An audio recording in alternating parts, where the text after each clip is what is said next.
The Google AdWords platform has changed tremendously since many of us were trained on it. It might have been, say, 5 years, 10, maybe even 15. So if you're a marketer that's running your campaigns in the old ways, you might be holding back your performance. Today, my guest and I will talk about what's new with the Google AdWords platform, how it's evolved, and which features are most important to take advantage of. We also talk about common mistakes that B2B marketers make when setting up and running Google AdWords campaigns. And I also ask that tough question of, should we be running Google AdWords at all? Is there enough benefit there? And what are some situations in which it's just not a good idea? Let's do this. Welcome to Content Marketing Engineered, your source for building trust and generating demand with technical content. Here is your host, Wendy Covey. Hi, and welcome to Content Marketing Engineered. On each episode, I'll break down an industry trend, challenge, or best practice in reaching technical audiences. You'll meet colleagues, friends, and clients of mine who will stop by to share their stories. And I hope that you leave each episode feeling inspired and ready to take action. Before we jump in, I'd like to give a brief shout out to my agency, TREW Marketing. TREW is a full-service agency located in beautiful Austin, Texas, serving highly technical companies. For more information, visit TREWmarketing.com. And now, on with our podcast. Hey, everyone. I'm here today with Glenn Schmelzle. He's the founder and vice president of lead generation for Marketing What's New, which is a B2B agency focused on Google advertising. He's also a podcast host of the Funnel Reboot. Welcome to the show, Glenn. Thank you so much for having me, Wendy. I'm thinking we're going to have a pretty interesting conversation today about Google advertising. Hope so. And here's why I say that, because a lot of marketers are feeling a bit jaded by this channel. I see people dropping out, people that are not feeling it's going well. So I'm wondering, is it still an effective marketing tactic? Is it on a decline? Like, what's your take of this channel? Sure. I wish I could give a one-word answer, but here goes, short and sweet on recognizing that over the past decade, of course, there have been more entrants into the world of getting content distributed, more pay-per-click platforms, social platforms, right?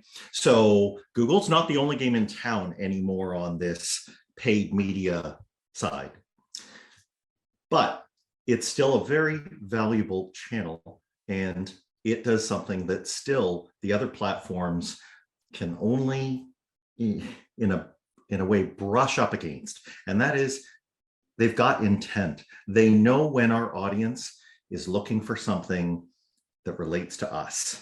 And all the other things that we're trying, if we're trying Facebook or if we're trying another field out there, we're trying to grasp at that.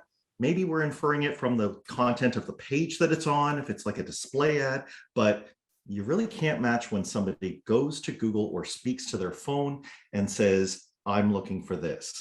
Okay. So that's kind of the first part.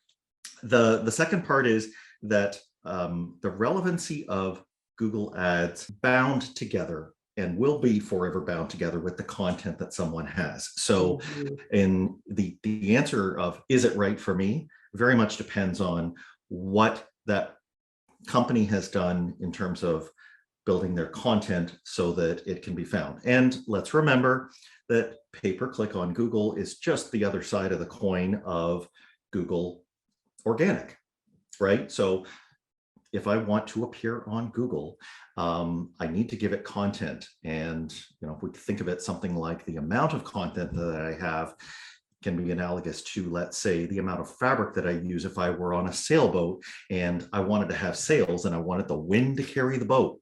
So if I only have a really small, scant amount of content, or it's maybe just reaching for like headline terms, and I'm not getting down into the nitty-gritty of what people are looking for, that's like having a really small, mast, a little and a toy really, boat, yeah, in a really bathtub. a little toy boat, and it's not going to move much. Even if we're seeing Google blowing with organic winds. So in that case, I would say practically no. Like if you're not going down that road or you haven't been building content, you have a long way to go, to be able to get there. The case should really stand and fall, though, on whether or not for every X amount of people that you bring to your content, whether or not you know that Y% are going to become a marketing qualified lead. Mm-hmm. And if you have that piece of information, and you can get that, whether it's coming from organic traffic or paid, but let's imagine that it's coming from organic, and you know that you can predict with pretty good certainty what the average order value is that's going to come out of it, you just do the math backwards, and that tells you how much that visitor to your site should be worth, or that landed lead should be worth. Mm-hmm. And if you can see that, you're only ever going to get so much on the organic side, but if you know how much that's worth, and you can find inventory through Google Ads that will come out at that number or better, the answer is an unmitigated yes. There you go.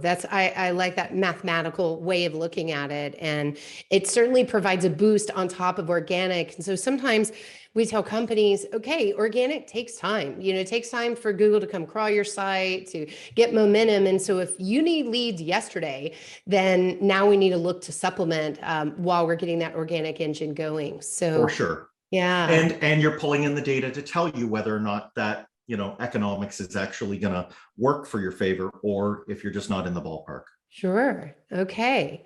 So Glenn, I bet when you see marketers playing around in Google Adwords, there's a lot of mistakes that you're viewing. So what are some typical mistakes marketers are making when they go to set up maybe their first Google advertising campaign, or maybe even their 100th? I think the main word that we need to bring up here is automation. Okay. So depending on who's listening to this, if they're thinking that Google Ads looks the same way as it did in 2014, I've got news for you. The basics of what is there, the raw basics, the fact that you have a group of keywords, and that those can point someone to an ad, which will take them to a landing page, and those are together inside of a group, like that hasn't changed, but pretty much everything else has. And Google has done this because they learned with artificial intelligence how to up the game. The way that I think we were doing it before, including myself here, with thinking that I will just input that information and then I'll watch how much my bid is and I'll see what the click is worth. We were doing it in an oversimplified way. It's like we were playing checkers on this board, and Google came along, and with AI, they're now playing chess. Right. And obviously we're not going to win. Like, we're not even playing the same game anymore. So if I can, address this automation issue head on, I'm not saying that automation is by its very nature bad, but the way Google is deploying this, remembering that they are a public company, is that they want to increase profit as much as possible for themselves. So the way that they have implemented automation is, all things being equal, how does Google completely exhaust its inventory of eyeballs? Okay. That's the game they're playing with AI. And on our side, every viewer shall have an ad. Yeah, at the highest possible price. So that's fine. I've stepped on site at a casino too. I understand how that works, right? The house is in it for the house. I'm in it for me, or for my client, if I'm speaking as an agency. So what I'm trying to do is find those areas where the automation can help, perhaps go into areas that I wouldn't have thought of if I'm still playing this really, little kindergarten kind of game. So I do want to sometimes lean into that automation, but I have to be extremely selective on where I'm doing it. And I have to, at the very least, admit that all the knob turning and toggling that I could be doing manually still isn't going to get anywhere close to the speed with which the AI is doing this in a real-time auction to get a real person to my website. Okay. You mentioned earlier about not having strong content to back your ads. So to me, I think very specifically about the call to action. And it seems like that's another mistake marketers are making. It's just not having strong calls to action, whether that be the way it's written, the way it's displayed. So what are you seeing in that regard?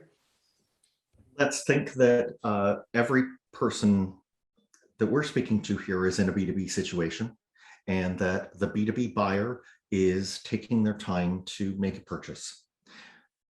Not only are there multiple players, but there are multiple points in time at which they're going to go online and be somewhere that we could find them with our content. So to answer that question on CTAs, I would say keep it simple in terms of understanding there is awareness and consideration and decision, or if you will, top of funnel, middle of funnel, bottom of funnel, and use the platforms accordingly. So if you are imagining that Google Ads with the intent is something that you can put in words where, okay, the person who's typing in these words is just trying to figure out what the problem is that they have, versus the person who's asking that kind of question, they're probably already down to their short list or very close to setting the final list of consideration.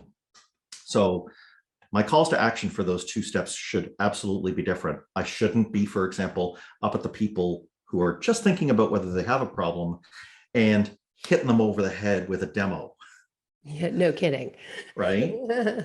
Maybe save that for the people who are actually close to wanting to demo your company. Yeah, yeah. Yeah, but Know have a call to action for those people higher up in the funnel so that you can have some kind of first party data on them. Maybe it's just an email address, or maybe if maybe you're just going to have to settle to get them on a retargeting list, but have, that sense of you're moving from small commitment to high commitment CTAs,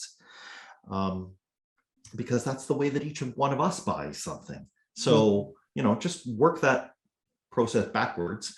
And remember that the technical buyers, as you so well pointed out in your book, have a disdain for the type of interaction that comes too soon or that comes with too much of a commitment. So be wary of what you're asking for, because while you've got a field sitting in a database and you would love to have something in there, respect the person enough to not get that information, at least up front, and allow them in their own time to come to you. So glad you reminded people of that. These salespeople, they're ready to call them right away, and it's not going to work out well in most cases.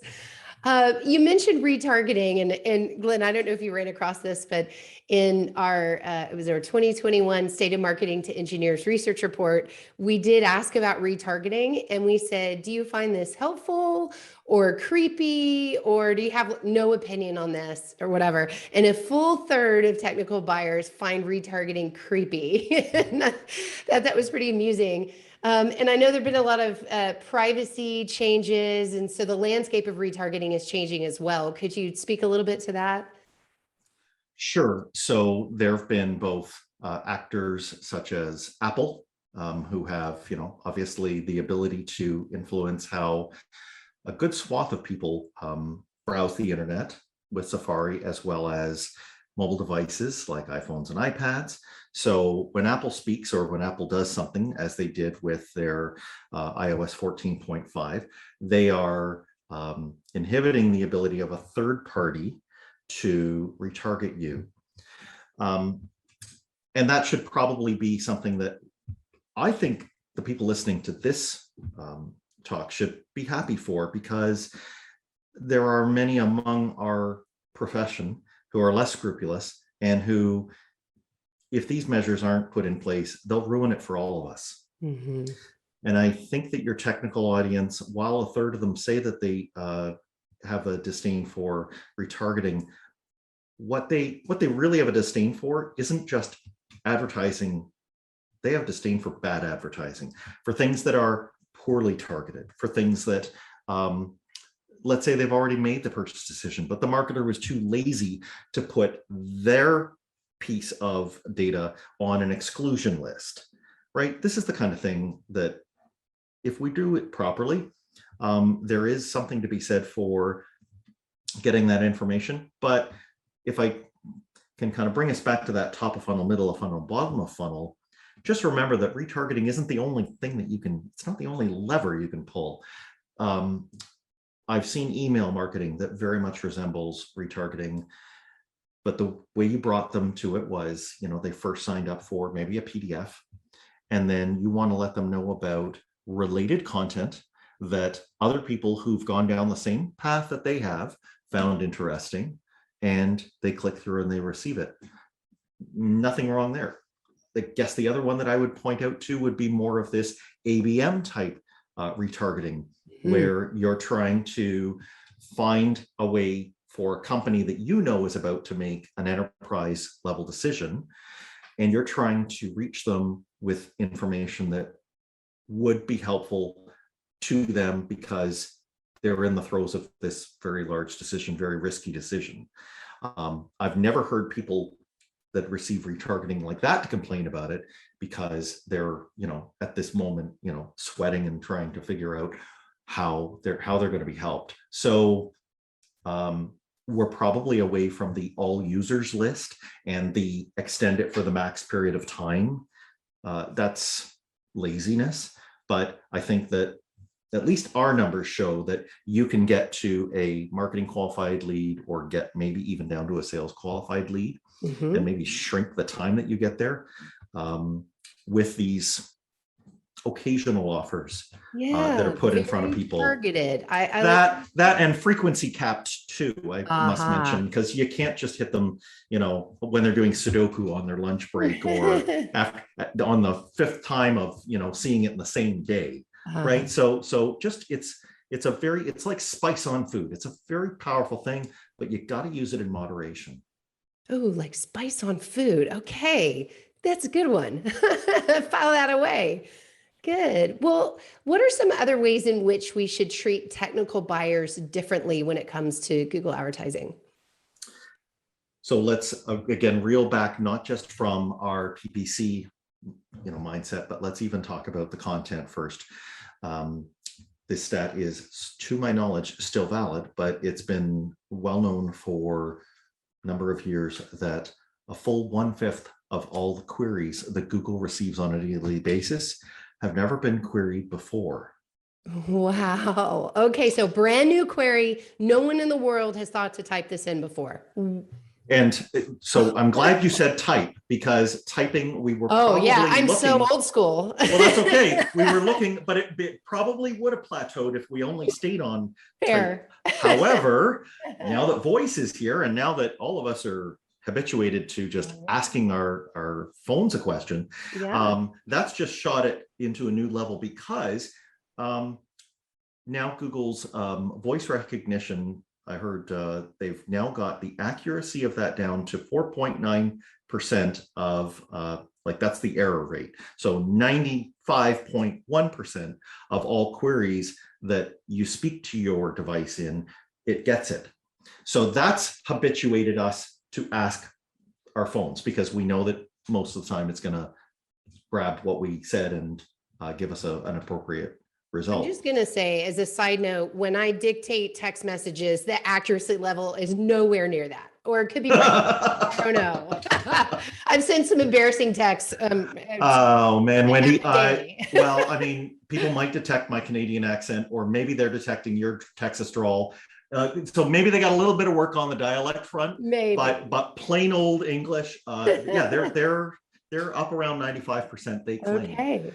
But what that is changing is queries are now getting like to 8 words, 10 words, 20 words long. We're speaking whole sentences in natural language. We're not doing this kind of haiku like we would when we type, pull out of and the and. Yeah. And so that's what I mean when I say so many of the queries are new. Getting back to content, when this kind of information is available and it can be found, the marketer is responsible to look around on their website and see anywhere within that, again, keyword terrain or coverage that they have, whether or not they're speaking about those contents. And yeah, that's an important point. Google's also smart enough to understand synonyms. So we can content ourselves that we don't have to stuff it with the actual words. They understand semantically what content is about. Thank goodness we are past that. Yeah. That keyword stuffing phase. You and me both. If you have those kinds of things in place, there are newer ad units inside of Google Ads that you can use. And again, I'm not suggesting that you just let them have your entire credit card amount, but that you can use them to start seeing these brand new queries with. So I'll send people to check out something called dynamic search ads, which all you need to provide Google with is a little bit of ad copy and some basic rules about which parts of your website, or maybe even the list of URLs that you want it to go to. With the campaigns that we do for our clients that involve these, and they're only, again, used kind of around the edges, we are finding new results that we never would have thought to go and make new content about. But it's kind of showing us that, oh, that blog post that we thought was kind of fringe and we just put up as a lark, that thing's getting a lot of attention. And how are people, finding it, and where are they going from there? Oh, so the next page that they visit is on kind of a topic that could link to that, but we've never written content to fill in that gap. Interesting. So utilizing pay-per-click intelligence to inform your content strategy. Precisely. Okay. All right. And is that more applicable for long tail terms, I would assume? Okay. Yes, because I think if any one of us are doing our jobs, we've probably thought of, it's an 80-20 thing, right? We've probably thought of the top 80%, but this bottom 20%, we're in a competitive world, and companies more and more are doing their research online. Goodness knows the last year and a half, it hasn't been done at trade shows. So that kind of question that is out of left field, but that could hint at a company that is entering a buyer funnel, right? That is now where marketers have to go to continue to deliver to sales the quantity of leads that sales is expecting. Yeah. Okay. Well, and we also see the behavior of the technical buyer, that they're willing to dig on they'd be more willing to go to page 15 of Google search results than stop at page 1. That's how that mind works. And I think it's a little bit of, not finding exactly what they were looking for that very technical application, complex problem, whatever it is, but it's also finding credible sources. And so presenting yourself in a credible way where they feel like this is, data or information they can trust. So. Yeah, and I think I'd say for our technical audiences, it's important to try and meet in the middle. I don't think you and I are suggesting to listeners that they grab their entire knowledge base library, their support library, and then just like chuck it into a section of the website. That it wasn't built for that, right? It has a taxonomy that's probably meant for your internal help crew, so, but having said that, taking the spirit of that information and putting it there, you're 100% right. Someone will dig. And even if you have a low bid amount that you're putting on that kind of an ad, they will, let's say you're a David in a field of Goliath firms.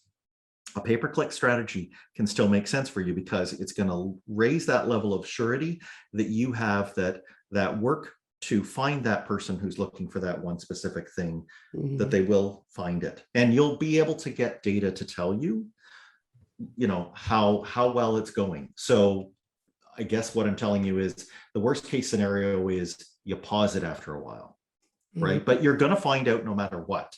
Yeah, I love that. There's so much data. You can measure what's happening. You can test different things. So How much testing do you do? Do you often run different ads or you test different audiences? Tell me about the types of So believe it or not, harkening back to what I was saying with AI, I think the number of tests that are needed to be done now is actually less. Oh, interesting. Yeah. So back in the day, you would, there's a phrase, I'm going to see if I can remember it, about the method with which you could test, and you can appreciate how it kind of gets really dense. well, I know in newsletters there's a lot of A/B testing, right? So yeah. So, but if you think about, and yeah, if you think about testing from, like, everybody talks about changing the color of a button, but that's really a small thing. Whereas you can think about, like, well, do I have an entire section of my website that gives technical information, or do I instead give, sales pages? And the saying goes like this. It says, first test forests, then test trees, then test branches, then test leaves. Okay. So I think that's kind of an important, but that is really involved. And what I'm saying is, and we used to follow practices like that, get the, how do we get them onto the basic section of the website? And then are they on the right page? And then is that passage within the page good? And then our good old friend, the button color, is that right? But we've actually shortened a fair bit of that, at least in the ad world, because the algorithms seem to be able to pick up at least what are the more common ones. And if I can, this is another opportunity to talk about an ad format that, if people don't already know it, they're going to become familiar. It's called the responsive search ad. Oh, okay. Okay, and so if everybody thinks about a standard Google ad, you were used to seeing one or two headlines, and then you had a longer line of description, and maybe a few more of them, but that's the basic headline. 30 characters, and then something like 90 characters. Well, they've taken that format, and this is current as of September 1st of 2021, Google has announced that the other ad format, responsive search ads, are going to be the only ad format that's going to be available come June of 2022. And how a responsive search ad is different, it doesn't change the 30 and 30 and 90. But what Google says is, instead of you getting to say, Wendy, that you want, headline A, and then headline B, and then description line C, what they want is, they want you to give them an alphabet soup of 15 different headlines and about 4 different descriptions. And they're going to put it in a big mix master, and they're going to decide who to show to when. Now, this is, as you can appreciate, this is starting to really throw a wrench into our A/B test plans. Definitely. Google's taking those over. Whether you like it or not, I guess. Well, you can get a little bit, there are some hacks. So for example, I would suggest that if a person is trying that, maybe they can run a set of these responsive search ads in one ad group. And then if they really want a different ad group, they can kind of take another ad group, maybe put a different set of messages. It's a fair bit of work. But like I said, what's really coming through here is that Google is saying there is no one best result. There is the best result for your visitor. Got it. And they're claiming that they know so much about that visitor that they would rather have control of those headlines, because maybe headline L is the right one to show to a certain person, that particular person, on a certain day. Yeah. I don't know if I should be excited or creeped out by this. It's intriguing for sure. But it is kicking out the dabblers, and I don't want to leave anybody under a false sense of security.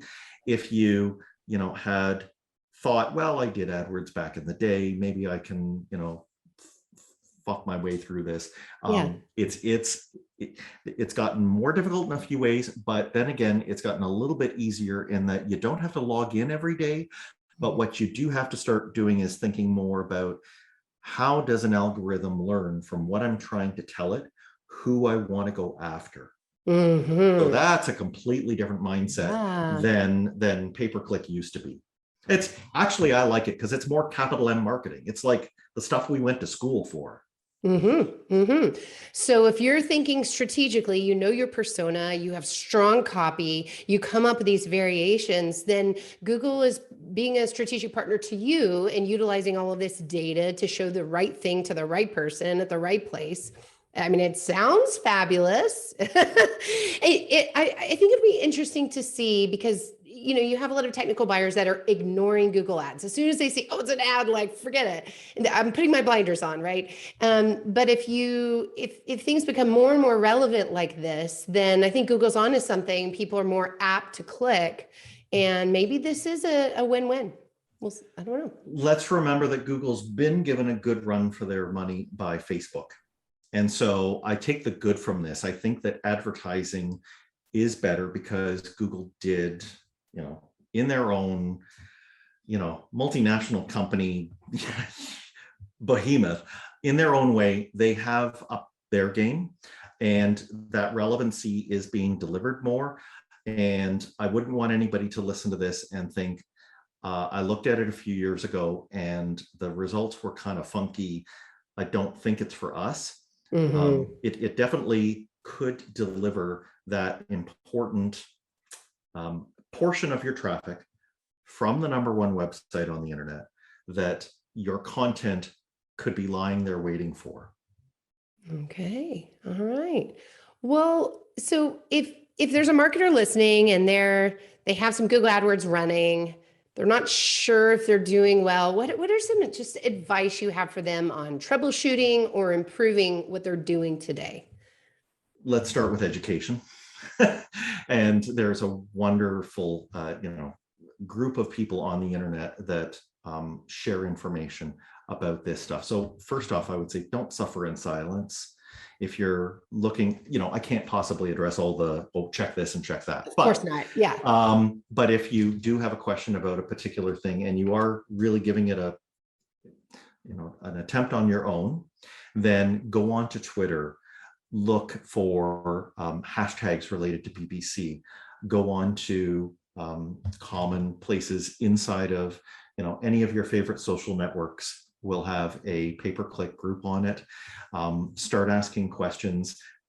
I am overjoyed often that there are people who were looking for something that is in my area that can help me, and they found the answer, a few months back, and they're more than happy to share it. So that's what I would say is when I would hear somebody say, well, I got a call from Google and a person over there told them to do the following, I would say that's the last thing that you want to do. Okay. You should, well, I mean, there's an inherent conflict of interest. Yeah, absolutely. Right. That's a sales rep you're talking to. That's a person whose training isn't in the platform. Their training is in how to sell as much inventory on the platform as they can.